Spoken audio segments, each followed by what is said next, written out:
And now, weighing in out of the blue corner, Josh the Punk Thompson. 100%. And on the other mic, he weighs in from the red corner, Big Sean McCarthy. Go ahead, flex, you sexy beast, because I was trying to sell you on the internet. It didn't work. I tried. It is the Weighing In podcast, and if I can sell Josh Thompson, I'm gonna do it. I'm gonna be his pimp. Yeah, there was no high odds. It came in. No one came in with some big money. I mean, I need big money, man. If I'm gonna be sold, you got to sell me for some big money. I mean, it's got to be more. It's got to be more than the $7 people are offering. That's got to be life-changing money, my friend. Life-changing. What's happening, dude? Shit, I feel like I haven't talked to you in forever. It's been a couple of days. Yeah, it's been a couple of days. I know. We drop this show every like twice a week, and we do. Yeah, but we're always talking in between. I have a question for you. Did you listen to the thing that I did while you were gone in Sioux Falls?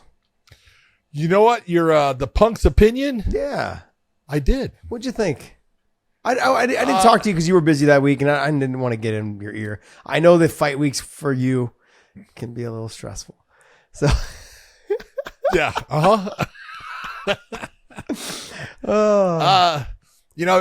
What was funny to me is that everyone's got their opinions on everything and stuff. And there are, when you don't know, there are states that if you weigh in, you will get whatever is that show money that is on your contract. Mm-hmm.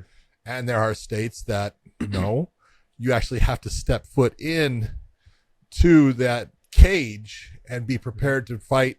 Even if they call the fight at that moment, yes, you will get paid your show money because you stepped into the cage. So all of them are set up a little bit different languages and things like that.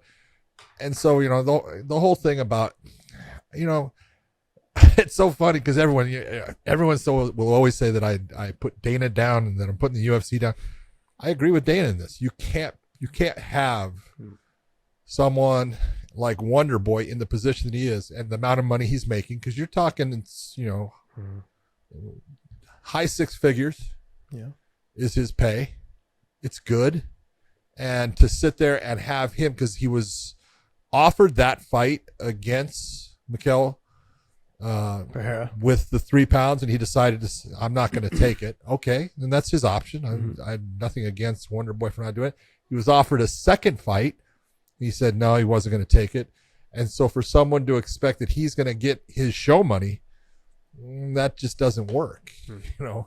Just because you made weight, and yes, he did make weight, but when you make as much money as him, I agree that I believe any promotion should help pay that fighter's training camp. The money that you could say that he spent during that time getting ready for the fight, help meet the cost of what it took for him to get prepared for that. But when we're talking about getting the show money, you're usually talking about fighters that make, somewhere in the area of, 30-30, 40-40, because that's about what it'll cost for your camp. You could say that it's going to cost you $30,000 for your camp. It's going to cost you $40,000 for your camp. It very rarely is it going to cost you that much, especially if you're making 30-30. Like you're someone that's still not normally, because you're not normally bringing people in the same way. But you're also living on the ramen diet to get yourself through camp. Like that's like that kind of money that's like beginners type money, and they're still trying to figure out how to buy a house. They're still trying to figure out how to take care of their. They're not even thinking about buying. They're thinking about how am I going to buy that car? Yeah, pretty much. Majority of them are. I had to. It's so funny because you brought up what I was going to bring up was everyone's like, man, you're homering for Dana, this and that. Like it's just you're so biased. I'm like, no, man. I'm actually just trying to speak the truth. Look, I've had experiences with Dana that have been very positive, and I admire the guy for how he's been able to, along with a lot of help from the Fertittas. Obviously, a ton of help from the Fertittas, but they've created something that was able to be sold for 4.4, 4.2. I think it's 4.4 billion. 4.2. Good for them. And I'm happy. I'm happy. The growth of the sport is important to me because it gives us a platform to talk like this. And I've told this to I don't know how many people that my life would be completely different had this sport not come at the right time, and then the Fertittas not drug it from the trenches and made it something. Like, let's just be honest, man. I mean, like, you and I would never have met. Your life would be completely different had this sport not have been around. My life for Absolutely. sure. I mean, I would have joined probably the military or some sort of police officer or firefighter. I would have done something like that. I'm a physical person. I like to physically do activities. Not anymore. Okay. But when I was younger, okay, I don't want to do any work around the house or anything like that. Fuck that. But I mean, like, I was someone that would have probably taken a job with like the Forest Service or something along those lines, something along those lines. Anyways, this job and this whole thing came about at the right time. I agree that when you're talking about the amount of money that he made, you need to make, there's stipulations in there. Like, hey man, I'm not paying you the whole thing for not getting a fight out of it. At the end of the day, you signed the bout agreement to give me a bout. Right. Like, I deserve a fight, Yeah. Well, and the fact that I offered you that fight, yes, he was 3 pounds over, but you're going to get an additional amount of money based upon him not making weight. You decided not to take it. Okay. Then I offered you another fight and you decided not to take that one. As a promoter, I need you to actually perform for me to be able to pay you that kind of money. And look, that kind of money. Yeah. And I totally agree. You can't just have someone say, no, I'm not going to fight and yet give me my money.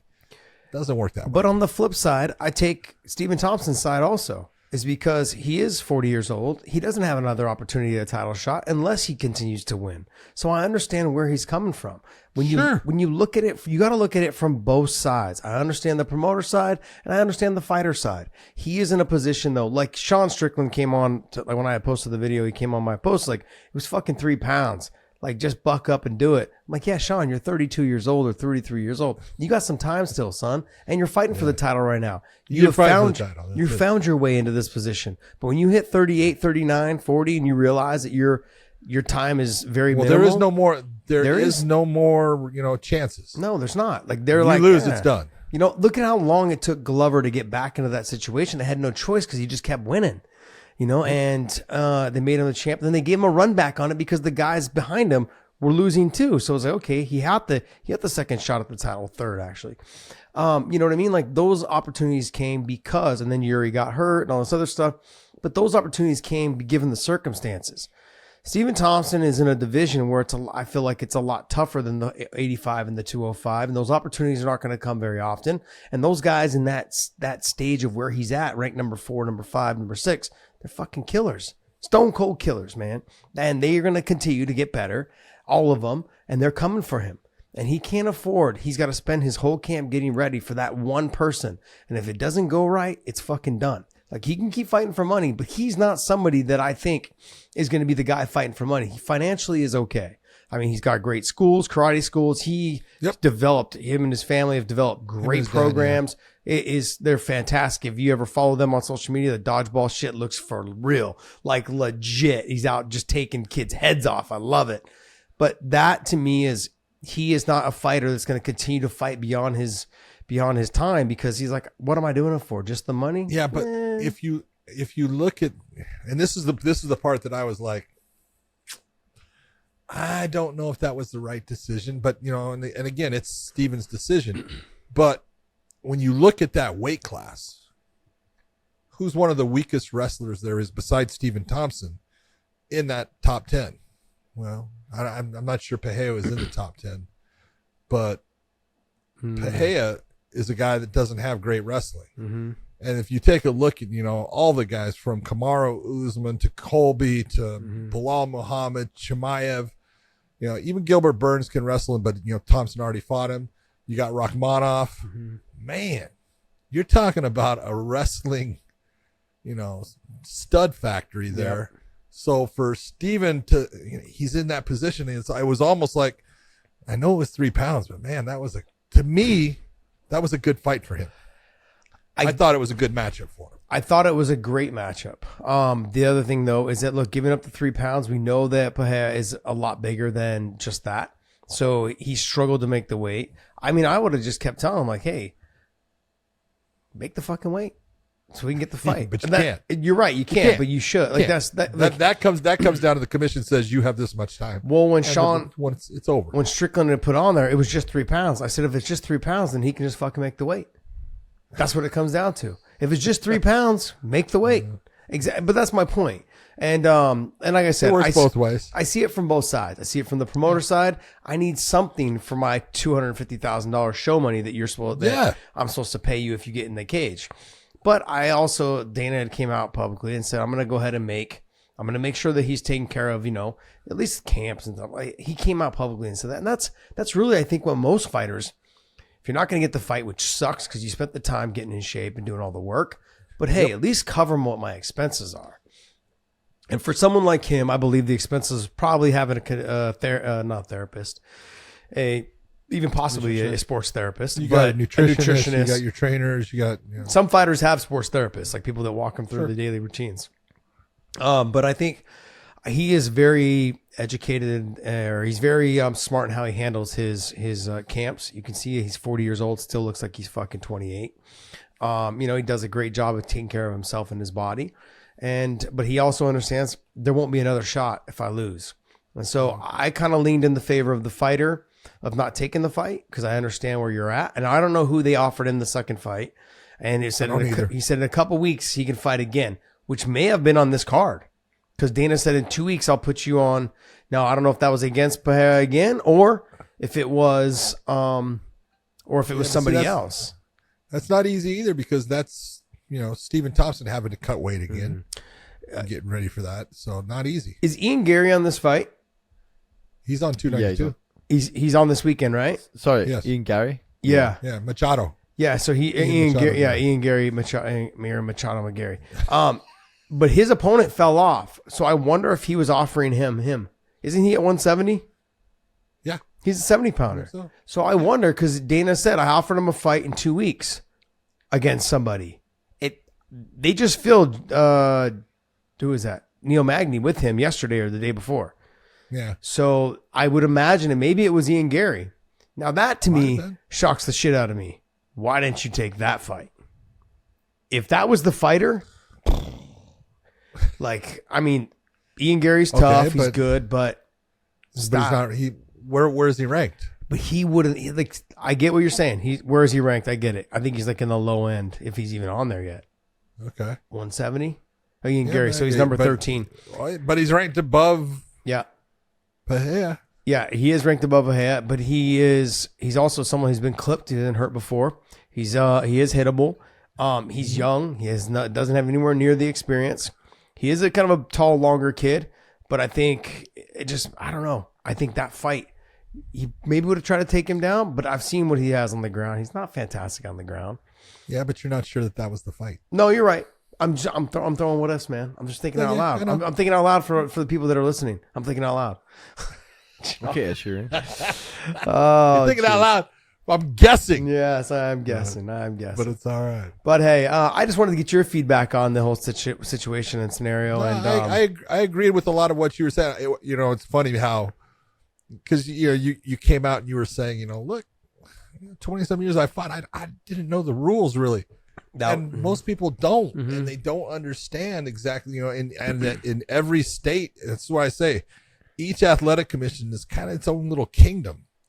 And they do things different, and you've got to know exactly where you're at for what, is going to be allowed for a certain thing or what you're entitled to for certain things. Some, the percentages is 20%, but they take 10%. They give you 10%. There's all kinds of different things that go on. And it's a matter of, you got to know, and you're in that position like Stephen Thompson was. You got to know, hey, they don't have to give you your show money. Yeah. Knowing where you're fighting and stuff, you got to know, hey, this is not something that you're just going to get. You can always say, hey, I'm not going to take, I'm not going to fight him if he's not making weight. And that's okay. I have no problem with it. It is your call. But everyone's got this idea that, the fighter automatically, if he makes weight, he gets his show money. No, that's not true. It just depends on where you're at. Yeah. Yeah. Like I said, like you said it. Fighters don't know the rules, man. They don't know what goes on. Like, they don't know a lot of, and we're going to talk, what? We just brought up the rules. And there was a thing that they just passed. And what did they just pass? They passed 3 new rules. There was three new rules for MMA. You want to pull those up real quick, Dave? We'll talk about that, and then we're going to jump into the UFC card, and we'll jump into a little bit of the PFL. But let's jump onto the new 3 rule changes, because fighters don't know. So if they don't. If So they fighters, should. if fighters are listening to this, pay attention. So now you know these are the rule changes now. So John, you know what? This is your area of expertise. You jump in this and you do this, buddy. Go right ahead. Well, the first one is something I've been trying to get past for years because it just makes sense. And it's, you have fighters will end up in situations where you have a foul.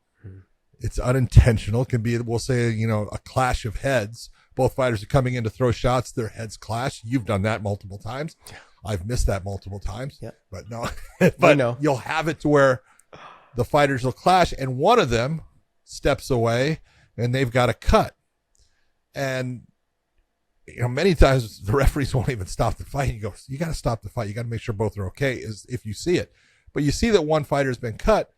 And we just had Chris Curtis who was fighting, and I'm trying to remember who he was fighting, but, he's fighting and it was a clash of heads.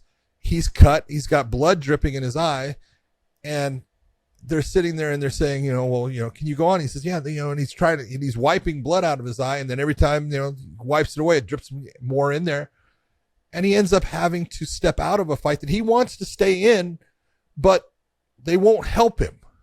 And you look and you go, look, he was cut by a foul. If we have a fighter that is altered by a foul, gets a cut, why is it that during that break that we're taking because of the cut, we can't bring the cut man in to close the cut as best they can, give them a certain amount of time, and try to put that fighter back to as close to, as good as they were as you can. And now let's see if we can get him back in the fight. If they had been able to do that with Chris Curtis, he would have gotten back in the fight.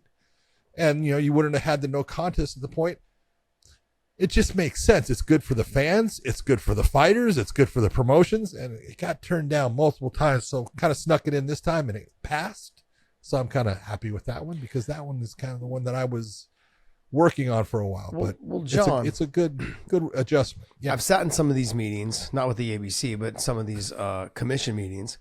And when you start to make too much sense, like you are, okay, they just can't seem to comprehend. It's like, what? You're making too much sense. No, fuck no, that doesn't work. We can't have that. They don't happen. like change. They don't like to make too much sense. They don't like to make things simple and easy for themselves. It's kind of classic. Yeah. What was the second one? The second one is a more of, it's a procedural codifying of the language of a referee's discretion on separating stalled fighters. And when we talk about codifying the language, we're talking about if a fighter is not in progression of moving themselves or attempting to move themselves to a more dominant position, or that fighter is not in any way attempting to finish the fight or do damage that could finish the fight or move themselves towards a submission that could finish the fight, that's what the referee is going to be looking at.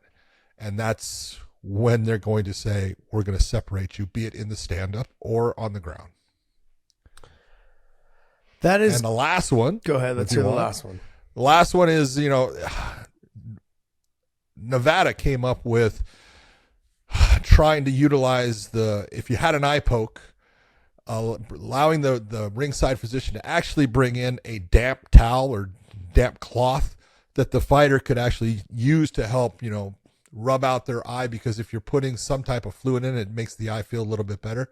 And so it's a clarification for everywhere to be able to utilize that damp cloth, and for the ringside physician to understand, look, you don't walk in the cage and have a guy that just got poked in the eye say, can you see? We want to ask him, hey, can you see me? But I want to do that down the road. I'm not going to sit there and, right away ask the fighter. And I can tell you back, when I was refereeing, I would, tell the ringside physician, hey, right now, let's just give him time. I want you to look at his eye. Don't be asking him anything right now. Let's take a look at it. You tell me if you see something, you and I'll talk, and then we'll go back and talk about can he see. And that's because you just want to give the fighter time, because there is a 5-minute but it's not the fighter that's in control of the 5 minutes. It's that ringside physician and the referee that's in control of it. And you want to try to give that fighter as much time. But as soon as the doctor says, oh, he's good, you got to start the fight. Yeah. You can't sit there and now I'll give you more time. You don't have that power. So you want to try to manipulate things so you're giving them enough time to where they feel comfortable, and it's that they're not being pushed by someone saying, can you see? And they don't want to say no because they know what's going to happen. So they're sitting there trying to buy time. This way, the ringside physicians are being told, don't ask them right away about it. Can you see? Give them the damp cloth. See if that helps. It's just something to try to bring about a better result. Yeah, the number one thing that doctors, even refs, first thing they would ask you was, can you see? You're like, man, I just got poked in the eye. Like, give me a second. I mean, my go-to was always pretty much tell you guys to fuck off and then like kind of turn my back to you guys and walk away. Because I knew that they were coming at me and going, are you okay? Can you see? And you know that the words, no, I can't see, no, cannot come out of your mouth. So you're trying to pussyfoot around it and you're a little bit tired normally. Everything else is on your mind but the fucking ref in your eye. You're just trying to figure out how can I get my eye clear so I can see. And it's one of the most frustrating moments is when the doc comes in. Is like, are you able to see? And you're like, give me a second. Just give me a second to clear it. Give me a second to, you can't put any water in it, but now apparently you can. Now you're saying a damp cloth.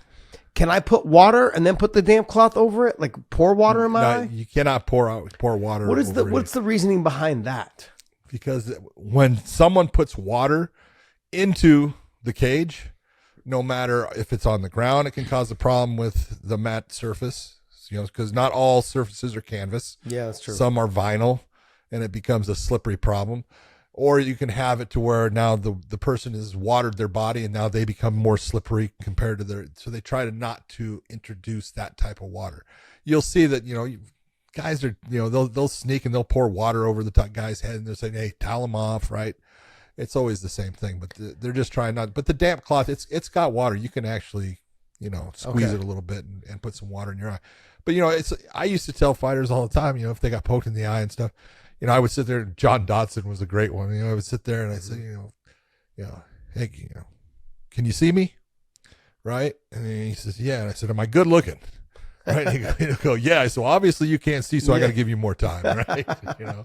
And there's ways of, manipulating. You got to, do things that kind of lighten the situation if you can. You were never that nice to me in the cage, ass. That's because you weren't as nice as John Dodson. I definitely was not. I was never nice to the refs. I never. Like, I always felt like you guys were against you. Yeah, not even so much against us. Just your job was to keep the fight moving. And in situations where there was a nut shot or an eye poke or a clash of heads, you guys were like, hey, come on. Are you feeling better? You're like, I never did that. Yeah, you just felt the pressure, though, of, you felt like there was pressure. Yeah. But you're in your mind, you're like, I want to fight. Like, I want to keep going, but I really need to clear my cobwebs for a second from a headbutt or an eye poke or whatever it is. And just give me that time. Give me my space, man. Like that for me, I just don't. There was one time you and I think we were, I can't remember what fight it was, but you grabbed me by the arm for something. And I was like, what in the fuck is this guy doing? why are you grabbing me right now? Like, why are you Big Daddy? I'm trying to think. I think it was a groin shot or an eye poke, something along the lines, but it was early in my career. And you had grabbed me. Probably because you were doing your walk away. Yeah. And you grabbed me and were trying to tell me to like, hey, you got ready to fight. And I was like, oh man. No, I was just telling you where to stay. Yeah. The second rule is, okay, so you said it's codifying language on referee discretion on when to separate stalling fighters. But isn't there something also in there that says a fighter has made a foul will not get an advantageous position back, but will stay in a disadvantageous position if that was the case before the foul? Is that also incorporated into this rule number 2? Yes. So like if they clash head, or if I'm on top and I clash heads with you, I come down on top of you, you're gonna pick me back up. I want you to think of it this way, because you're not gonna put me on top. We used to try to say, and there's always going to be something that makes it to where the way you can try to teach somebody something, it's not going to work out, but it's what they remember. And so we would say that, look, if the bottom fighter fouls, okay, we don't take them out of the position. If the top fighter fouls, we take them out of the position. Because most of the time, Josh, when you think about it, the top fighter is the person in control of the position. Mm-hmm. But we've had it to where, a fighter gets the back of someone, he ends up on his back and he's trying to work for the choke, and the guy, that's on the top position with his back to his opponent takes and, swings his head back and headbutts, right? Referee stops it, takes a point and then starts him from a standing position. You go, what are you doing? Right? And he goes, well, he's the top fighter. I can't put him back in the same. Yeah, common sense, brother. Mm-hmm. But that's where we're talking about with this is what benefits the fighter that was fouled. Okay? Is it staying on the ground or is it putting them to a stand-up position? That's what the referee should be taking into consideration and doing. If you were the fighter that was fouled, what is the best thing for me to do for you based upon the position that you were in? Put you back in that position, or is it to take you out of that position? Do you ask the fighter? Position? Do you ask? I do all the time. I used to all the time. Oh, really? I would sit there and say, "Oh, absolutely." Because if I looked at it and said, "Hey, I should put you to the stand-up position, but I know you're a grappler. That's and what you've been working hard to get this person to the ground." Yep. I would say, "Hey, I'm going to give you the choice. I'll let you be in the stand-up position, or I'll put you back underneath him. Which do you want?" And I would let the fighter make that decision because they were the one that was fouled. That's what I want to know. Like if you have someone like a Damian Maia, right, fighting like an Israel Adesanya, he's back like, on the ground. I worked real hard to fucking pull guard. So he's like, I want to be on the ball. I want to be here. This is where I want to be. So I'm safer down here, and I'm going to be better off. Yes, that's what I wanted to know. Would you be willing to ask? And if you did ask, okay, do you take that in consideration, or are you just asking? Absolutely. Yeah. God. Okay. Perfect. Like these are all rules. These are new rule changes. Now these fighters they're will new, not. But they have been employed. The damp thing has been employed. I saw that a couple times. Now it's everywhere. Okay. All right. Look, I think these are all good changes. They are. They're all good changes. Every one of them. I mean, every one of them. I'm surprised that I'm actually not surprised that you guys. Now we'll see if we can get rid of the 12-6 elbow. John, like Lorenzo Fertitta said, just sometimes you got to let them have something. Let it go. Yeah, you got to let it go. Just let it go. You got to let them have their thing that makes them feel like they've done something. Yeah, I get it. All right, look, we rambled on enough, but I wanted to make sure that the rules got out there. Fighters, you guys can just go right to that, and so you guys can learn the new rules. Because I know you guys didn't know these anyways, and you probably don't know half the other rules. But there you go. It baffles me, right, when you see fighters like they get kneed in the face, when they're down or anything like that, and the thing they look up at the ref and like, do I win if I stay down? And but anyways, hey, all right, let's go ahead and talk about the main event. Aljamain Sterling, Sean O'Malley. Let's go right in. Speaking of fouls. Speaking of. All right, let's go ahead. I hope there's no foul in this fight. No. I think this is a good matchup. I think it benefits one fighter pretty well. I think Aljamain Sterling has a big advantage in this fight. That's, you can sit there and say whatever you want. Sean O'Malley is a hell of a fighter. I take nothing from him. He's got a very good ground game. I'm not too sure it's as good as Aljamain's. And if there's one difference between the two, Aljamain's striking has never been his mainstay, but he's definitely adequate with it, and he does a good job with guys that are good strikers. So they're striking. If you want to say that Sean's got a little bit of an advantage, okay, I'll give it to you. You want to say on the ground, submission-wise, they're close, but I got to give it to Aljamain. But the big difference, one's a good wrestler, and one's not a wrestler. Mm-hmm. One's got adequate wrestling, and he's going to have a very hard time if Aljamain comes into him. Sean's going to have a hard time not keeping Aljamain from taking him down, or keeping Aljamain from taking him down. But that's the real difference that I see in it. Aljamain Sterling, we can say everything you want about, what's been going on in the bantamweights, and we've talked about the bantamweights are, just phenomenal. It's the best division in the sport.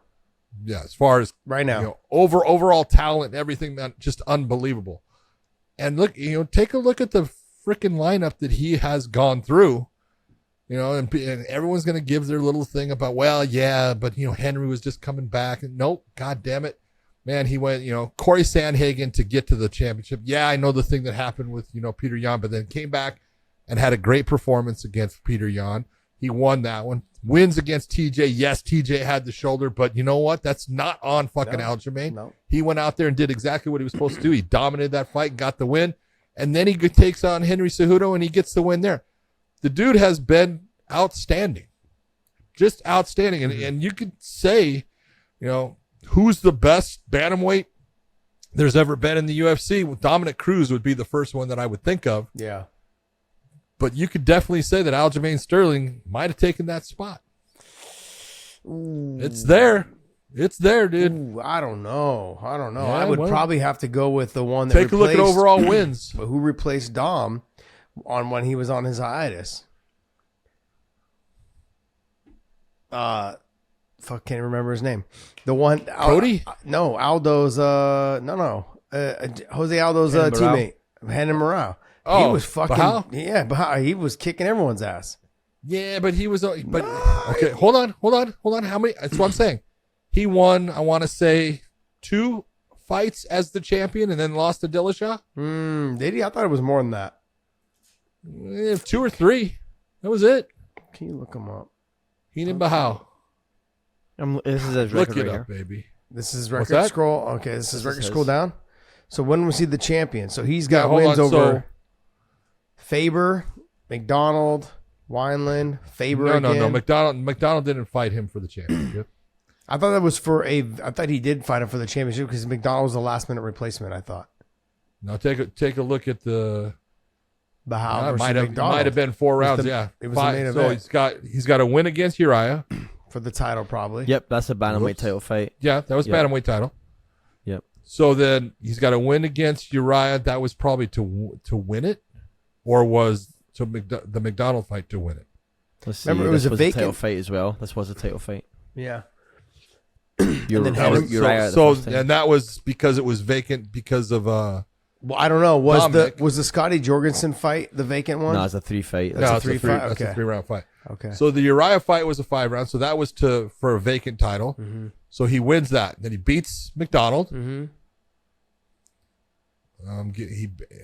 Eddie Wineland. He beats Eddie Wineland for the championship. Yeah. I guess I don't remember Wineland getting a championship, but okay. He beats Uriah again. That's 3. Yeah. And then he loses. Yeah. True. But I mean, look at that was his first loss in a long time. Yeah. That was I another think thing. He hadn't lost in forever. Since like his first fight. Scroll all the way down. Yeah, look at all those wins. No contest in first there. fight. Boom. Wow. I mean, I think that's what made him so popular because at the time he was so dominant. He was whooping everyone's ass. He was People were afraid of really. him. Mm-hmm. Look, I'm not taking anything away from Aljo. I think Aljo's fantastic. I think he's a phenomenal fighter. I agree with you. He's definitely got to me. I think he's got the edge on the ground. I'm not going to rule out Sean O'Malley on the ground though either, but he does have the edge in terms of wrestling and jiu-jitsu.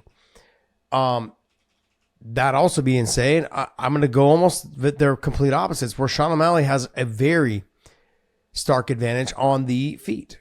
Now you're saying not as much, and I think Aljo's got good stand-up. I don't think it's bad. I think he's fast. He's explosive, but the way that Sean O'Malley's utilizes his footwork. And the way he's able to use his length and his reach with the snapping of the jab, that's going to give, like with Peter Yan, right? You knew that they were going to be in the pocket. Peter's going to hit you in the pocket because he's not a big guy, Yeah. But Sean O'Malley's not going to be there. Like he's going to be push kicking. He's going to be up kicking right to the face. He's going to be trying to stick the long jab. He'll be hitting the uppercuts along with the left hooks and the long jab. He's going to be mixing up the combinations, switching the stances left and right. Now, as a wrestler, doesn't matter what kind of wrestler you are.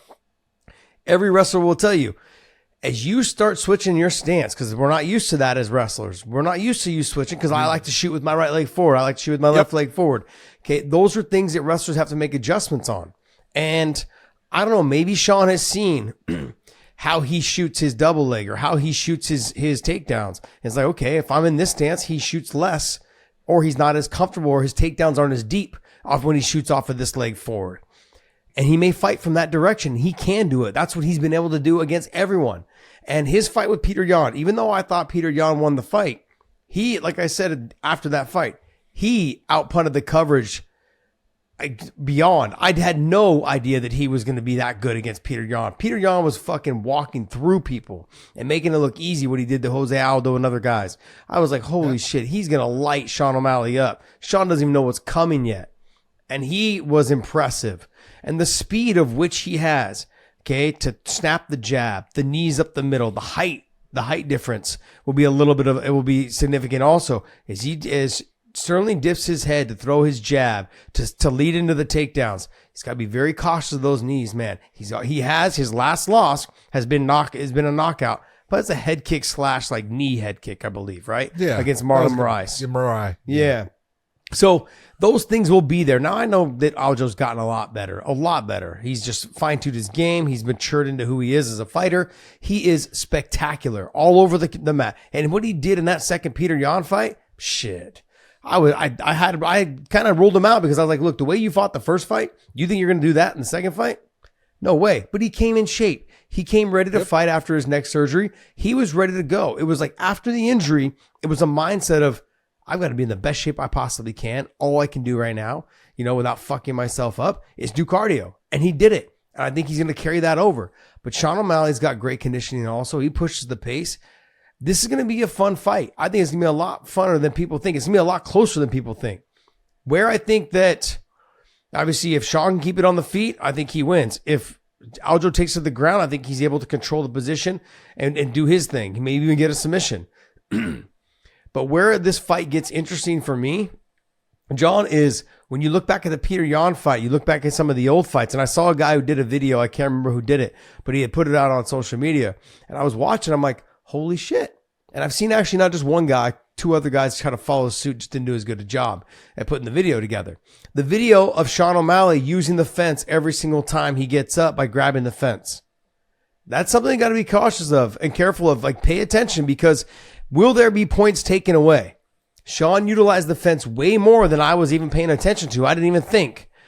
On takedown defenses, on ability to get himself up from the knee position against the fence, like actually literally turning himself to hit the switch on the takedown. He hit the switch a couple times and he used the fence to help create the momentum to get deeper on the switch. Those are all things that may potentially cost him a point in a round and then eventually cost him the fight.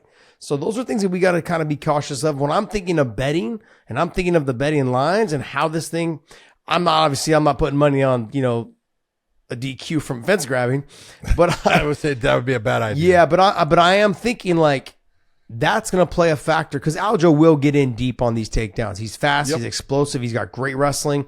And if Peter Yan was able to take, Aljamain or able to take, Sean O'Malley down, Aljo's going to be able to take him down also. It's how well Sean O'Malley gets back up to his feet. That's exactly it. And how does he do it? Does he get points taken away because he's grabbing the fence? That will help me change when I'm looking at the betting lines on how I make my bets. What do you think? The betting line on it right now, minus 258 and a plus 210. I look at it, Aljamain Sterling has been very impressive as the champion. He has fought well. He's fought smart. And I look at it, and this is the big difference to me is the wrestling. Mm-hmm. One has a huge advantage in that area. I agree with you that I think Sean O'Malley's got a little bit. I'm going to give a little bit. I'm not saying it's, so stark. He's not Israel Adesanya, but he's damn good in the stand-up, and he uses his length well, and the front kicks are good. But Aljamain has fought guys that are just as good as that in the stand-up, and I think he's going to do just fine. But I look at it and I think Aljamain should be the favorite. And if it's a matter of does he get it done, I don't. I think he did. I think he does. Well, hey, look, if I'm going to weigh in on the odds here, no pun intended. Actually, yeah, there was pun intended. Boom, boom. But is if I'm weighing in on these odds and I'm looking at it right now, you got Aljo at minus 258 and you got Sean O'Malley at plus 210. I'm not really taking that bet. I do believe that Sean's going to win, but I'm not putting 258 down. Whoa, you're going with Sean. No, sorry, not Sean. I think Aljo. I think Aljo's going to win, but I'm not putting the 258 down to win that money. I'm just not taking that chance. But I also look at the reason why I would go more with Aljo is when the fight does hit the ground, one is physically, I think, a lot stronger than the other. Yes, I agree. And when chasing submissions, like that physical strength on attacking the arm, lifting the chin, getting under the neck, all those things, the physical strength happens. It's very important. It does push to the side chokes, to get in the neck and the back, front guillotines, all of those things play a huge factor when whoever the stronger fighter is. Now, Aljo is also someone that doesn't chase it if it's not there, to where he blows himself out, and then all of a sudden now his arms are like lead. So that's another thing. So I'm not gonna rule out Sean O'Malley, but I would lean definitely towards Aljamain Sterling. Now, look, if you're gonna look to take a little bit of a bet, the over is plus 130 on 4.5. I mean, I would maybe potentially say this could go the distance based on that Sean O'Malley is good on the ground. He is somebody that could stay away from the submission, getting submitted long enough. Who knows? But I think if I was to potentially take that, I would probably say that. I would take the over. You take the over? I think I might take the under. Yeah, but you're gonna bet them 130? I would bet. Sorry, it's 166 on the under at 4.5. Minus 166. Yeah. Which is, it's telling you something. Yeah. No, I believe the same thing though, to be honest, John. I believe the same thing. I think that the strength of Aljo on the ground. Aljo is a huge bantamweight. Yeah, he's big. Huge bantamweight. Now, Sean is tall. Mm-hmm. But he's string being built, and that doesn't mean that he's weak. It's just that you can see Aljamain has got strength. Mm. He does a lot of movement where all of a sudden he uses that power, and you can see when he does. Now, most of it, it's technique, and his technique is outstanding. He takes the back incredibly well. Mm. He's fantastic. He reminds me of Patchy Mix a little bit in that area. Yeah, very, very much. And I just look at it based upon everything that I've seen, and I think Sean O'Malley is going to be around for a long time, and I think he's going to be the champ. I just don't think it's going to be in this one. Ooh, really? You think he's going to be the champ? Yep. Wow. Interesting. Eventually, I think Sean O'Malley will be your champion. While we're still on this main event, but I want to get just strictly into Aljo, he said 99% sure he's going up to featherweight after this. Yeah. I think that is the dumbest thing. Why? Because the reason why I'm this way is this is your opportunity to make as much money as you possibly can as the champion. If you're not the champion, your pay gets cut in half. You go to 145, and I think obviously you'd probably get right to a title shot. You'd be your first fight, champion versus champion.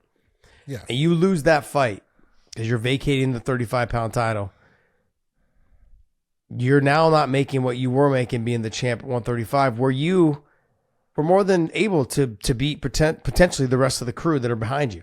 You got Sandhagen chomping at the bit pretty much right there, next in line, I think, after that. I know you got Merab. He's there also, but Merab and him are not fighting. So I get you're probably stepping aside to let Merab have a shot at the title.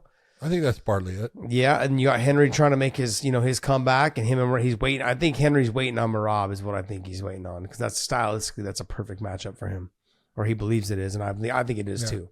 I'm not saying that it's 100% guaranteed he's going to win, but I think it's a stylistic matchup that's perfect for him to end up being the champ again.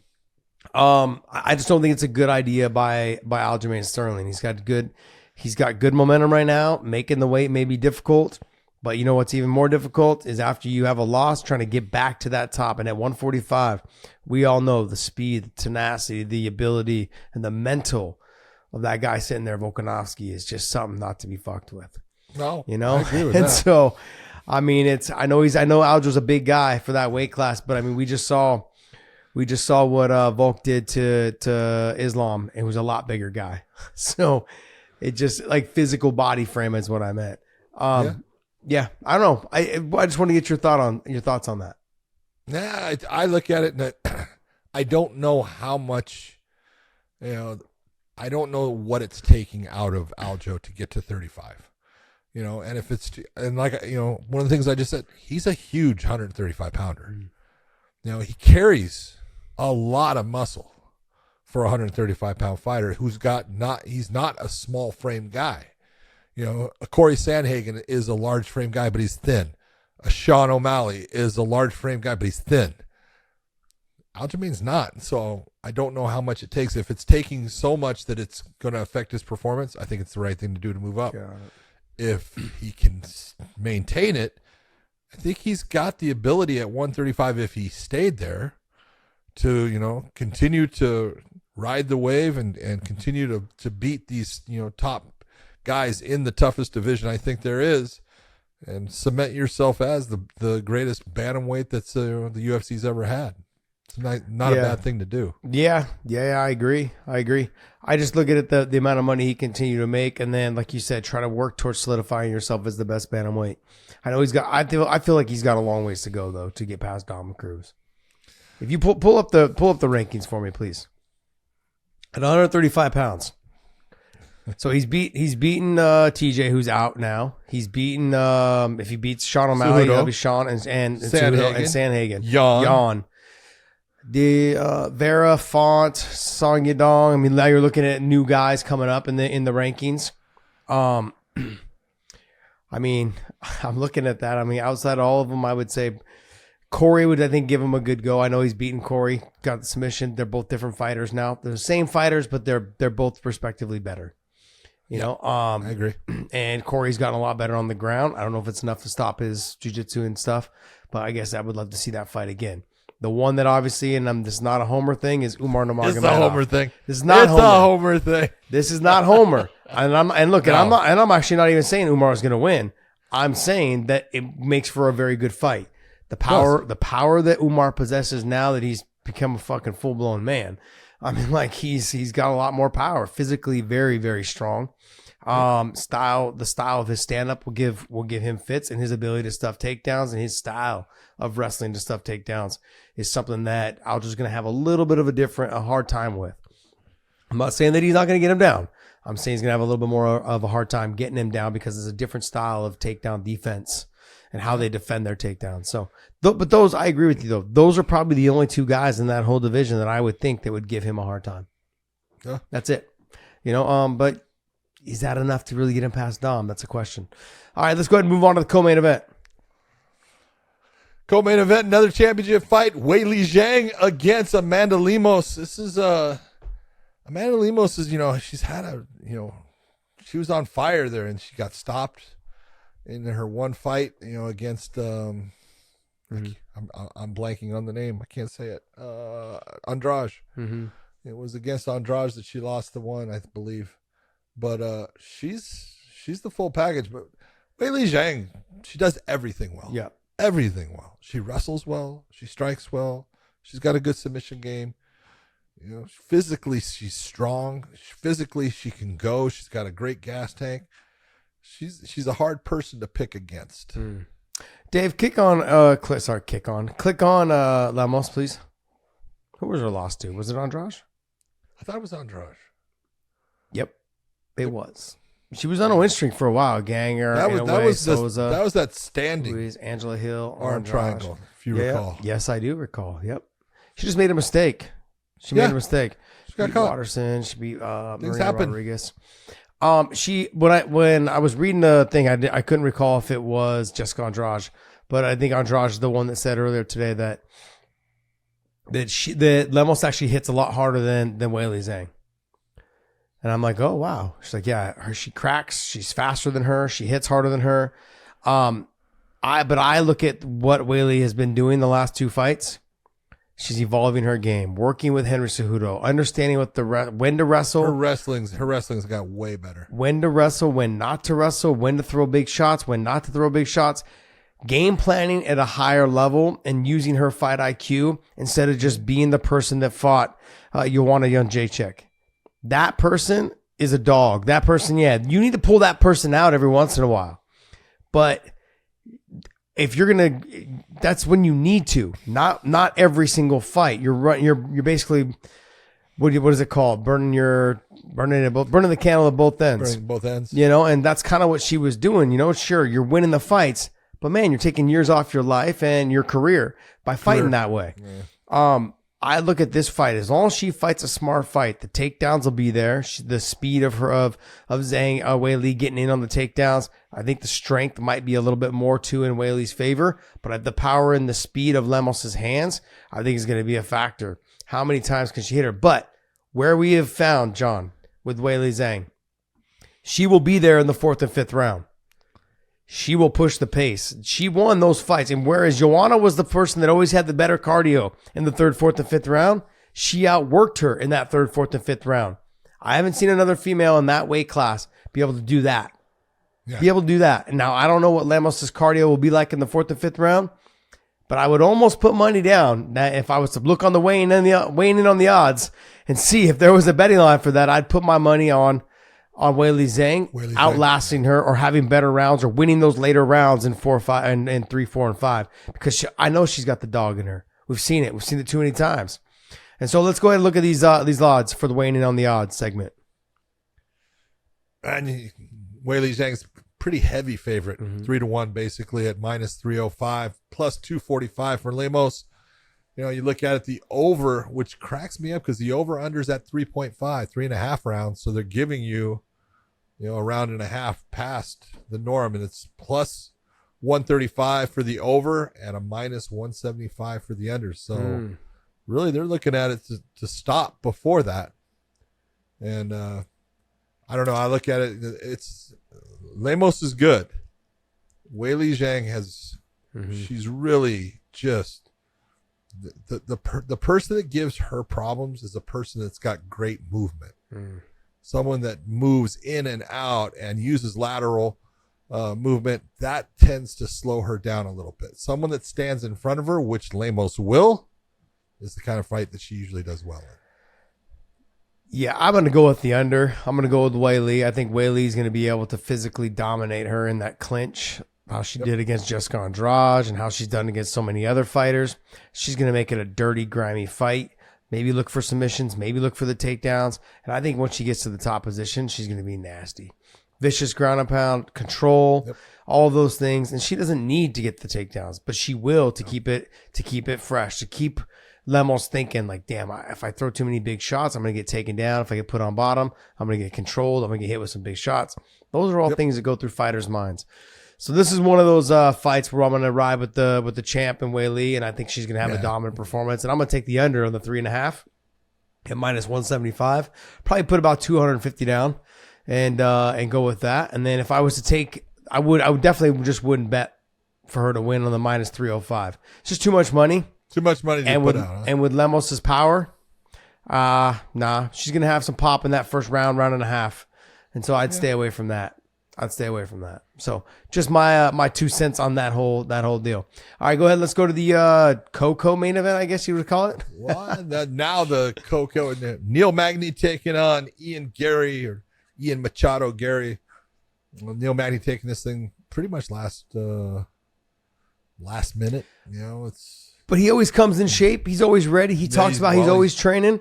And I don't think he's somebody that would take a fight unless he believed he could win. He's one of those guys, I believe.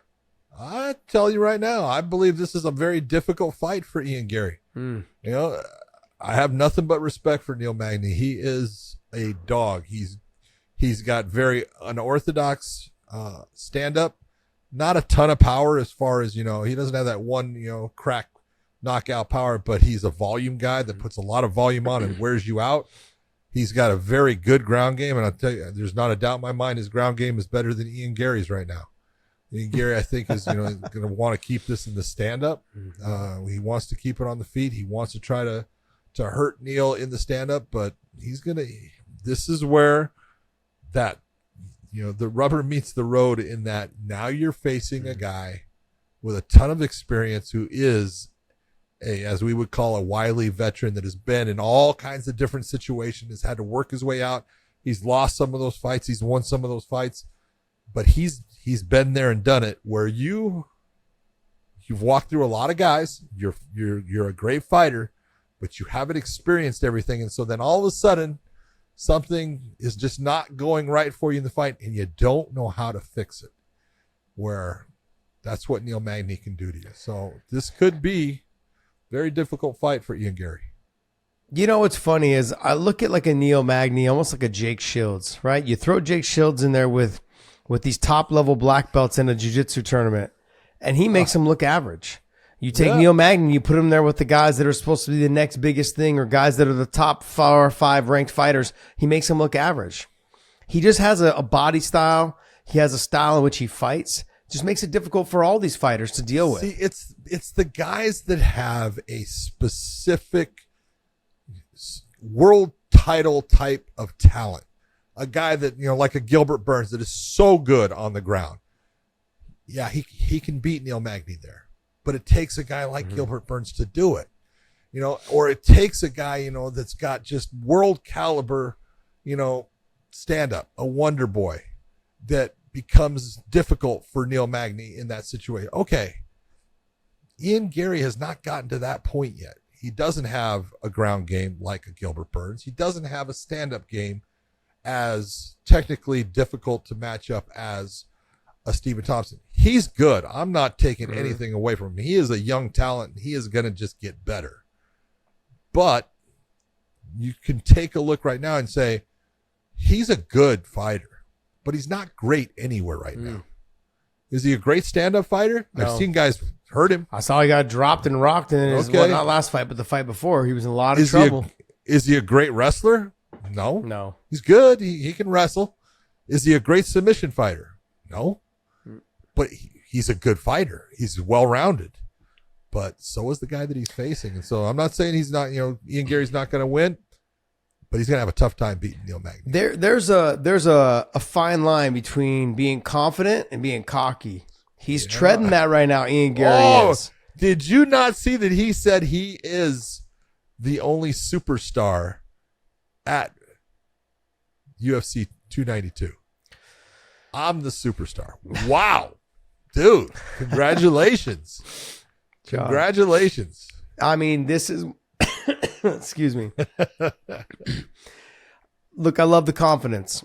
But it's when it starts to border the cockiness of it all, you've got to be very cautious because now you're putting more pressure on yourself as a young talent. Undefeated 12-0.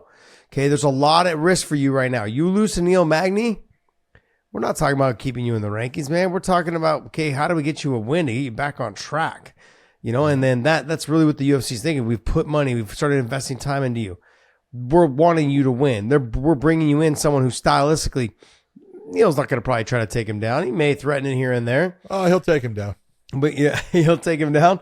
And then I think, on the feet though, I think Neil Magny with the push kick, the long jab, the quick hands, it's going to be a problem. To deal with. He's difficult to deal with. Now, Ian Gary's a tall, long, lanky kid himself. Yep. Pretty well built. And, I hear nothing but great praises about him at Kill Cliff. Everyone talks about how good he is, talented. And the one thing he does have, he's got power. Yes, he does. He can smack. No, he can. He can, but he's also his chin's been a little checked also as of recently. Yeah. And so, he can be hurt. He's not just walking through everyone's punches like they don't affect him. So there's a lot at stake. For Neil Magny, it's a win-win situation. I come in, I get paid. There's less at risk for him. Yeah, I think so. Coming in on short notice. Ian Gary, there's a lot at stake. Losing your O, okay?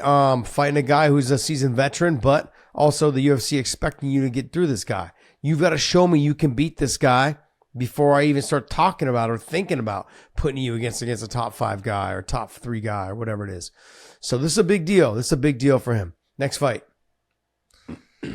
Damone Blackshear stepping in right away, man. Damone Blackshear just had an outstanding submission victory last week with the twister. Well, he's just stepping right back in and going against Mario Batista. Mario Batista, very good on the ground, good with a stand-up. He's a well-rounded fighter.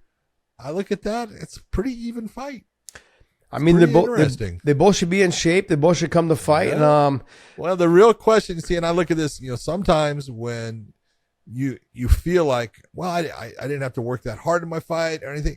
It's just that you peak in that camp and then you make that weight and then you get that fight and it does start to tail off and you just, the second weight cut kicks your ass.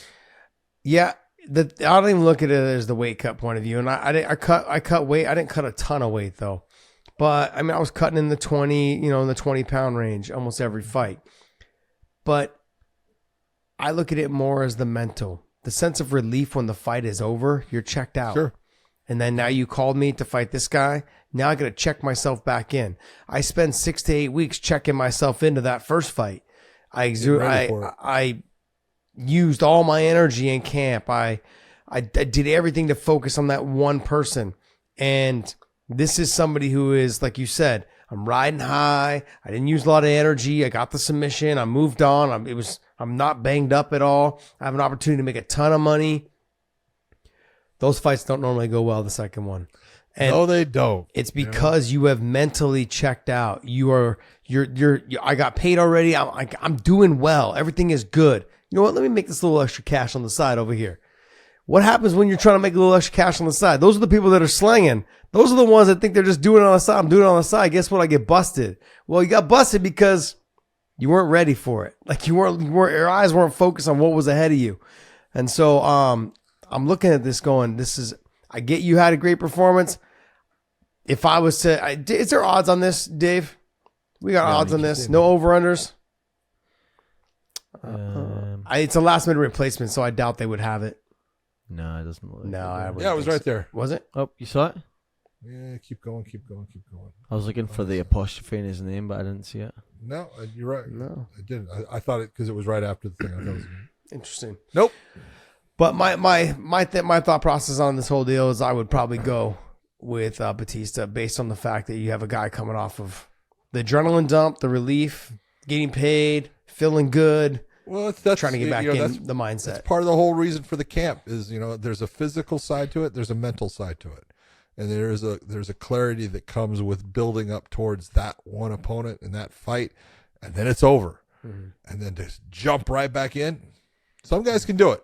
So we'll see if Damon Blackshear. Well, we've seen guys do it. Chimaev, he did it. We've seen Holland do it. We've seen Kevin, these guys have done it and they've had success. That's pretty much how they catapulted themselves into everyone's front living room and just everyone became a household name is because they did that. And I admire them a lot for that. But it doesn't always work out for everyone. Okay. Nope. So, let's go into the next fight because this fight to me is kind of flying under the radar. Oh, most people are like, they're not even giving it what it is. Marlon Vera against Pedro Munoz. Pedro Munoz, he's lost some luster, but he hasn't lost his ability to fight. First off, the dude is a phenomenal ground technician, but he's really more gone into the stand-up, and he is heavy-handed. Marlon Vera, we know, he is a volume fighter, but he's got power too. Uses his kicks well. He's got a great ground game. This is a great matchup in my opinion. I tend to lean towards Chito, a little bit in it, just based upon the fact that he's just a little more, elusive on the feet, doesn't take as many shots. Pedro tends to take a lot of shots to try to land the big heavy shot, but either guy could win the fight, but it's a really great matchup. I'm going to lean more towards Chito because Chito used more weapons. Pedro has gotten away from his wrestling, gone away from his jiu-jitsu, gone away from his kicking, and now he's just he's just boxing. And if he was to continue to get back, to his kicks and maybe threaten a takedown every once in a while, I'd probably lean a little bit more towards Pedro.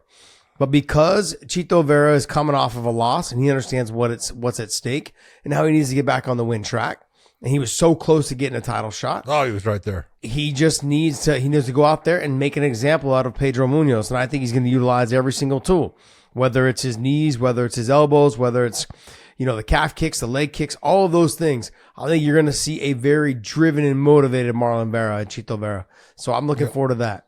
The next fight, and this will probably be, for me, this will be the last one I probably want to talk about, is the return of Chris Weidman, man. Got to give this guy a lot of credit and love. For his return. Nothing but the best for this guy, and I'm looking forward to it. He has talked about this whole camp through his social media. I didn't just spend time trying to heal. I spent time trying to get better. So all the things that I was working on before, he's like, yeah, I was trying to get better. I've mastered all those things, and now I'm trying to add more tools to my arsenal. Now, I don't know how he's going to end up going, with the leg and that first couple kicks you throw or you check or any of those things, that's in your mind, buddy. I know it's in your mind. Oh yeah. But he's got a tough task against Brad Tavares, but I think it's a good matchup for him to return on.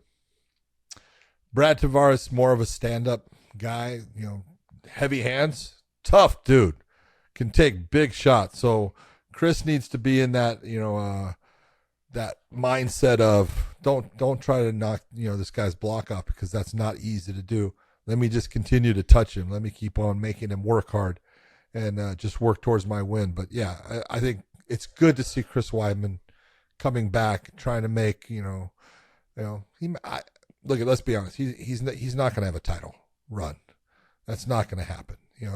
Ever since his loss of the title to Luke Rockhold, Chris has been on a different run, and he's had difficulties in fights, but he's a great fighter. He's a tough dude, and just to see him come back off of that injury, my hat's off to him. I hope only the best for him. Damn, who brought negative Nancy over here? Fucking. Okay, hold on. Let's bring up that thing, because I believe there's only 2 wins. Yeah. Since the Rockhold loss, he Yeah. beat Omari and he beat Kelvin Gastelum, because I did that fight. And go ahead. My thought is that he's gonna have to get started on the wrestling. If he can get to the wrestling, he's got great submissions. Also, he just doesn't utilize them. He's got a good ground He game. fell in love a little bit with the kicking and the kickboxing and all that stuff during the Anderson Silva camps. And he knew that the wrestling was there and he could utilize it, but I think he fell in love with it a little bit too much, and it cost him against Rockhold. But I think if he gets back to the wrestling, because he's good at the takedowns, his single leg dump is probably one of the best in the game. And when he gets on top, man, he just finds ways to get to the mount. He finds ways to get to that top position and do damage. He has good ground and pound. So if he's gonna beat Brad Tavares, that's the way to do it. Yep, I agree. John, is there any other fights on this card that you wanted to chat about? You got to give it up for there's Gerald Mearshart is coming back. He's going against Andre Petrosky. That's actually a really good matchup, because Petrosky has got great wrestling. He likes to stand and bang. He's super physical, but Gerald Mearshart, if you don't get rid of him, he's always a danger with his submission game. So, and Mearshart is now fighting out of Killcliff FC. So a little bit of a change. He used to be with Rufus Sport. So Who's doing not well training there. out of Killcliff right now? Well, Who is there's not? a ton, isn't there? It's fucking crazy, There's man. a ton of guys. The other one is Austin Hubbard and Kurt Holobaugh, both coming off of the Ultimate Fighter with McGregor and Chandler and stuff. So interesting. They were teammates. Interesting to watch them go at it. Interesting. Nice to see them back in the UFC. For me, it's going to be, go back to that day for me, please. Gregory Rodriguez, man, he's always fun to watch. Remember, he got that big cut across his, where his vein was showing. That was just disgusting. Had that thing broke, it would have just been spewing out like this, and they would have stopped the fight for sure. And then Andrea Lee, I love watching her fight. She's had some great performances. KGB. Yep, KGB. She's had some great performances, and she's also had some ones where she just let herself down. So I'm looking to see how she does coming in this one. She's up and down, but she seems like she's on the incline.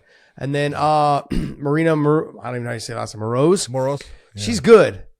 She's really good. She just got to believe in herself a little bit more and pull the trigger a little bit more. And physically, she is a style matchup, one of those like nightmare style match, because she's long, she's tall, she's long for the weight class. She's got a good jab. She can utilize her kicks good. She's good. She got good takedown defense. She just got to believe in herself a little bit more and let it all hang out. Well, that's gonna wrap up our UFC talk, and you guys enjoy that pay-per-view, and we will be doing the recap on that shortly after that. So check us out. Before we move on, go to onlyfans.com/weighing in. Subscribe to us over there. It is free. John's on there a lot. I've been posting a lot about you, John. I've been posting, butt pics, beard pics, haircut pics, all about you, buddy. There you go. That's right. Hey, man, we're getting a lot more subscribers. We're actually hitting we're hitting some pretty good numbers. And hey, man, check us out over there at onlyfans.com/weighing in. Let's go ahead and jump into, we got the PFL also. So we're going to do a recap on, not recap. We're going to do breakdown on this. We got Maurice Green and Renan Ferreira. What do you think? This is the 2023 playoffs, which Joe Rogan just came out and said that little bit about the PFL. Where I'm going to give you a little advice. You don't have to take it. Just an outsider. Get rid of the stupid point things. Yeah. Because it doesn't make sense. But, and there's exact evidence of it in here. But I like this heavyweight matchup. These both guys huge. Maurice Green is a large man. Heenan Ferreira is big man, 6'8". This is a good matchup. Both guys like to be in the stand-up for the most part, but Ferreira will take the fight to the ground. Green will try to avoid that. But this is a good heavyweight matchup, and Green has been working out with John Jones, and he feels confident after working with John that he's improved his game to the point where he can take on anyone. He's going to have his hands full with Heenan. Yeah, I'm looking at Maurice Green. If he performs at all like he did in his last fight, he ain't getting out of the first, second round. Bingo. I mean, I don't know what he was doing, or there was moments where he turned his back and ran away. But John's done that. A couple other fighters have done it. Survival of the fittest. You got to make sure that you, if you're getting on your bike, get on your bike, man. Hey, you continue to fight, and look, it got him into the playoffs. But I look at he lost that fight. No, he won that fight. He lost that fight. They gave it to him as a win, John. He lost that fight. Ante D'Elia won that fight. No, pull it up. No, pull up Maurice Green won. No, he lost. Are he was very upset that he lost. Yes. Oh, that is right. Oh my Ante God. D'Elia. Yeah. That's right. Okay, sorry. I went that's on this why big I'm old saying rant. the whole point system is just freaking. That's right, because he was the one acting like he should have won, and when they raised it, and then he was looked over. Yeah. That's right. He got me, threw me all off, man. Okay. He even had me convinced he won the fight. No, it came down to I remember now looking, he was disappointed that oh wow. He was like, oh yeah, I won. Oh my gosh. No. Anyways, all right, well, hey. I'm looking, if he performs the way he performed in that fight, it ain't gonna be good for him. Next fight. No. I agree. Larissa Pacheco in a rematch against Olena Kolesnik. She's Ukrainian. I can't say the name. Kolesnik. Okay. Kolesnik, yeah. This is the one that they fought before. I believe it's just recently. I believe just recently. Yeah, it was last year because I think it was Larissa fought her to go and fight damn it. I want to say it was to fight Aspen Lab. Kayla Harrison. Kayla Harrison, yep. Yeah, yep, it was. Yep. And so, look, Larissa's the real deal. Yeah. Larissa can fight. Larissa is a tough out for anybody. Yes, she is. And she's going to walk through Olena again. Yeah. I'm sorry. I agree. She's going to walk through her. I agree with you. This is, out of all the things, the scoring system for the PFL, I'm like, you know what? I can work around it. We just got to find a way to make it better.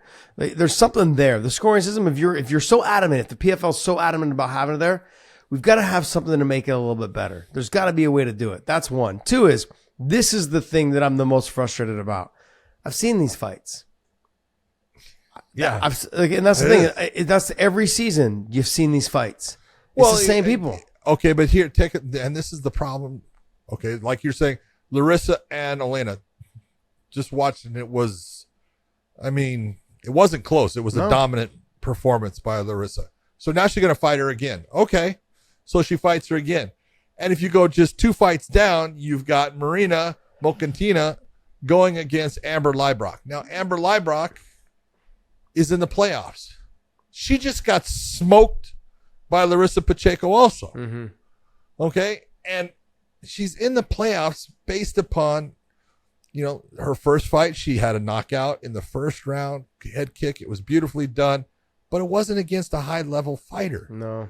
And so now she's in the playoffs. And if she beats Marina, because I'm telling you, Larissa's going to beat Olena, she's going to end up fighting her again.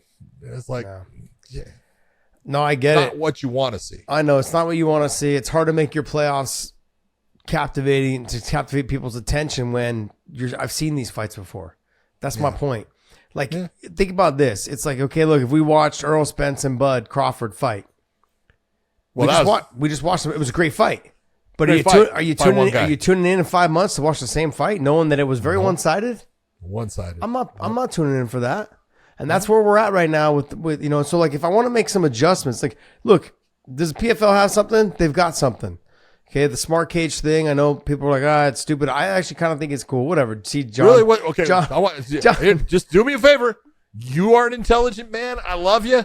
Tell me what's so smart about their cage. Well, Come on, it gives tell me. it gives us stats. I don't know if they're always right, but it gives us gives stats. you it doesn't give you John. shit. Some little nerd in the truck is giving you. Look, I like what they're doing. They've got something there. They've just got to find ways to tweak it and make it a little bit feel easier for bad people to understand. For Sean O'Connell, every time he has to say the smart cage, John. like poor Sean's got to say Oh, a jeez. cage. There's nothing smart about it. Oh, I do like some of the things they do. As far as I really like, their where they have their own algorithm as far as who's winning the fight based upon what they've seen, even though they give like a percentage of something. Some of that's cool. I don't like the fact when they go and they do the speed of a kick, okay, and they say 17 miles per hour. Well, I hate to tell you guys, that does not look impressive. 17 miles per hour, that's not impressive. When the kick is, you're saying, the fastest kick of the night, trust me, when you get someone that really kicks and it hits someone hard, it's a whole lot more than 17 miles per hour. okay. Maybe the smart cage isn't really where I wanted to go then. Look, that whole thing, I will go with the same thing you said though. Is I actually do enjoy when they say, "Okay, how did you have it, Randy? How did you have it, Kenny? How do you?" Yep. It's kind of fun. They don't go round by round. They just go fight by fight. Yeah. And I like the fact that they bring fans in. They bring the fans in to say, who do the fans think won? Kenny, and Randy, and then they have the judges, come up with, the issue that I have with that whole breakdown though is it really starts to, and I don't know how they are with their fighters. Look, we've done stuff on here, and fighters have literally DM'd me, man, you said I was going to lose. Oh my God. And I'm like, great. Guys, I'm giving a breakdown. Like, and motherfucker, you were supposed to lose. You got lucky. It's like, you know what I mean? So then it just becomes a little awkward when you're the analyst and you're, like, COVID was very difficult when you're trying to call a fight because you're saying something and these dudes could hear you. So I was trying to like kind of mumble under my breath. Is that why you were mumbling? When they got close to us, I was like, John, man, I don't even know what to say right now. John, you go right ahead. You talk. So, well, what's so funny, this happens it just recently happened in Sioux Falls. We had a fight between Dalton Rasta and Aaron Jeffries. And, when we do a call that we have with all the production team and everything, and we'll go through the fights, and Josh and I'll explain, well, this is, the strong suit of this fighter. And this, and, it's funny because when I walked into, Aaron Jeffries wins the fight, he beats Dalton Rasta, takes away his undefeated record. And first thing Aaron Jeffries says to me, before I start talking, he says, "And you thought I was going to lose." Right? See? And I'm like, and it's like, and where did you hear that? Yeah. Because I told everyone, look, this is a 50-50 fight. It just depends on where it takes place. Mm-hmm. If Aaron Jeffries can put it in this realm, he's got a great shot at winning. If Dalton Rasta puts it in this realm, he's got the great shot at winning. But it's funny because they have that. Yeah, it's like, you thought I was going to lose. Well, John, did it? Yeah. It's been very clear if you read the comments like I do, that people only hear things from their perspective. Yeah. And it's so funny because, like I said earlier on the show, is people are like, "Oh man, you're just riding on Dana's nuts about the whole payment thing." I'm like, and then I actually finally had some fans that came to my defense. You're riding Dana's nuts, or you're a Dana hater. Yeah, it's like it doesn't matter what you say. It was kind of funny because I finally had some people in our comments go, "Have you not listened to this show? You must be new." They were like, Josh never says anything nice about. I do say things nice about Dana. It's just people tend to hear what they want to hear. And it's not just Dana. Like there's other fighters who are like, "Oh, you hate this guy." Like I do say a lot of nice things about Colby Covington, but people seem to think that you and I are Colby Covington haters. I actually really admire Colby Covington and how he's managed to maneuver his career to get to the highest point. And look, he's 2-2 in his last, and he's still getting a damn title shot. That's pretty smart. Yeah, he's pretty damn smart. He finds a way to get himself in there. So you can't knock people like that. He's doing what he does. Nathan Kelly is a very good fighter against Damian Nelson. Nathan Kelly, though, to me, good on the feet. He's got some big power. He tends to load up, tends to throw big overhand shots. I know he is a good striker, but we'll see if he can get it done or not. Yeah, the one down here, the blows my mind is, you got Danilo Marquez against Satoshi Ishii. Satoshi Ishii back in the Shut cage up. again. Really? Is that the same Yeah. one? He's got, yeah. Click it's on Ishii, that. man. Go ahead. No fucking way. Yes. Holy Hello. shit. What in the hell? 36 years of age now. He must have been Boom. so young when he was training at AK. Holy cow. Yeah. Wow. Geez, he was a baby then when he was training at AK. Because I was like, just out of the Olympics. yeah, I think I was like 28, 29 when he was there. He was a baby. Man, he was with Yoshida. They came to our gym and worked with us on some judo. Man, he was a baby. It was funny. He treated Ishii like he was his young protege, which he was, obviously. But I'm saying, like, he was making him do all the moves, making him show all the tape. Suzuki. Yeah, it was pretty funny. It was pretty funny. All right, hey, that's going to wrap up our PFL talk. But, hey, make sure you guys go to onlyfans.com/Wayne and subscribe us over there. It is free. John and I love to have some conversations over there about MMA, about the fight talk, and about maybe talking even about a guy that goes to OnlyFans. Dillon Danis is who we're going to talk about. Here we go, buddy. Here we go. This guy lit it up this week with the. I'll tell you. He is tearing up Logan Paul on the internet right now. John, he crushed him, man. He crushed him. I will give him credit for some of the pictures that he was putting out there. He was kind of making it to where I think they said that Logan Paul actually put in a cease and desist law order. Something like that. He filed Really? something. Yeah, he filed Come something. on. Yeah. Also, too, it was pretty funny to hear that. I mean, what Dillon Danis had done, basically, is what he has done now. He's taken a bunch of pictures of Logan Paul's fiance. I don't know who she is, or I don't even know what her name is. don't either. But she is apparently dated. Pull up who she is, Dave.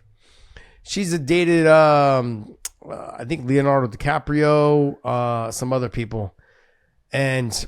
Well, it looks like she's dating fucking Dillon Danis. No, that's not her. That's not. Oh, okay. He imposed her face. I think someone had posted like the real picture of him with whoever the girl was wearing that dress, but he imposed her face. But apparently she's dated whoever she is. Is that her?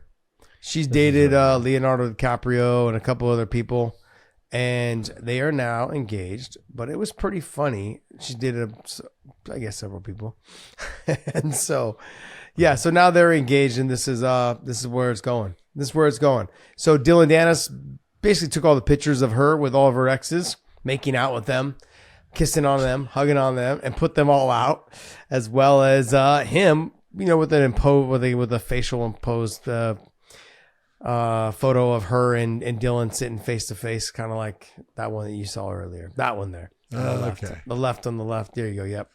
Well, So that's So apparently that one's supposed to be fake, but I don't know. that's a good fake photo then. It is. Apparently it is. That's See that a one good there? one. See that one right there below it there? That's the original one. See? That was Dillon's girlfriend. I believe. Yeah. I've seen her. Yeah. Okay. Hey, whatever, man. Tip my hat to the guy, man. He's out there slanging dick and and pulling them. So let him be. Got to do. I want to see if he actually gets in that cage. If he gets in that ring, though, that's what I want to see. I'll tell you what. This is one. It's like, what is it, Josh, that makes it to where a guy, Dillon Danis has 2 professional fights in his career in MMA. Mm-hmm. He's got 0 boxing fights.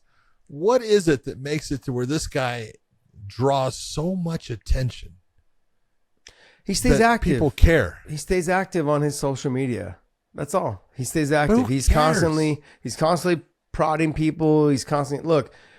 John, you and I probably wouldn't be friends, but if I just went on this rampage and just started like fucking around with Nate and fucking around with Nick and started fucking around with Jake and be like, hey, you got my sloppy seconds. Like if you stay shit like that, you're gonna get people's attention. The media is gonna pick it up. I don't have it in me to do that type of shit. I've never been that person. I never will be. Crap. But these guys do it, man. They do it. I mean, I look at it too as at the end of my whatever it is I'm doing. At the end of all of it, it's like I want also to have your children look at you and be like, shit on the internet, that They can respect you. a little bit. Yeah, a little bit. I mean, don't get me wrong. I've done a lot of stupid shit, John. You and I both. You know what I mean? But it's like right now we grew up in an era where there was no camera phones and shit didn't live forever on the internet. We were blessed enough to do that. We lived in the moment kind of thing. But now these young kids and these guys here, that everything's on the internet. The internet never dies. It's going to be there forever. So whatever you're doing, whatever you're selling yourself or your body or whatever, okay, it's going to be there, man. I mean, and it's a very sad story, but there was a mother on OnlyFans, and apparently some of the kids had seen this kid's mother on OnlyFans and took the pictures and were showing them all around school, and then the kid killed himself. Oh, that is what I'm talking about. Like and that's not going to happen to everyone. I understand that, but I'm saying there's consequences, man, for whatever it is we do in life, and you can't. And your kids will eventually down the road maybe potentially see it because the internet's going to live on forever. Just remember that. So yeah. Anyway, so Dillon Danis total negative has Nancy a right there. boxing match against Logan Paul. Yeah. Scheduled for when is this thing supposedly going to take place? October? Something like that? Yeah, October. And there's $100,000 clause in there that if Dillon pulls out, he owes Logan Paul $100,000.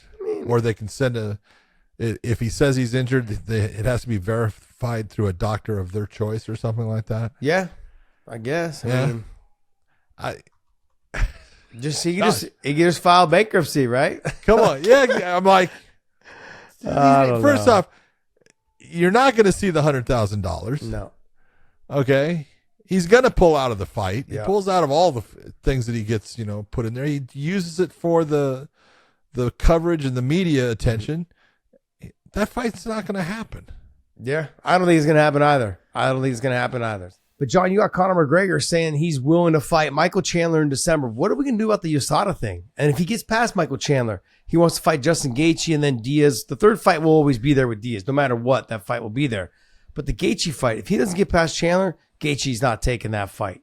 He's made it very clear. He wants title implications, and that's it. That's all. And what are we doing about the USADA, though? What are we doing if that's happening in December? What are we doing about USADA? Well, what you're doing is Dana is going to bring in Michael Chandler or Michael Chandler's managers and make a deal. Let's just be honest. That's what it's going to be, because he's not going to be – Michael Chandler is going to have to, especially based on what happened with Mark Hunt, Michael Chandler is going to have to agree that, Conor is not going to be tested for the 6 months before, like, Henry Cejudo had to do any of that. It's going to be an abbreviated testing schedule for Conor for him to fight in December. Let's just be honest. Look, it's the middle of August right now. Really, you got September, October, November, December. That's 4. That's as much as you're going to get. So you take a look and say, Michael Chandler, you're going to make a lot of money here. What do you think?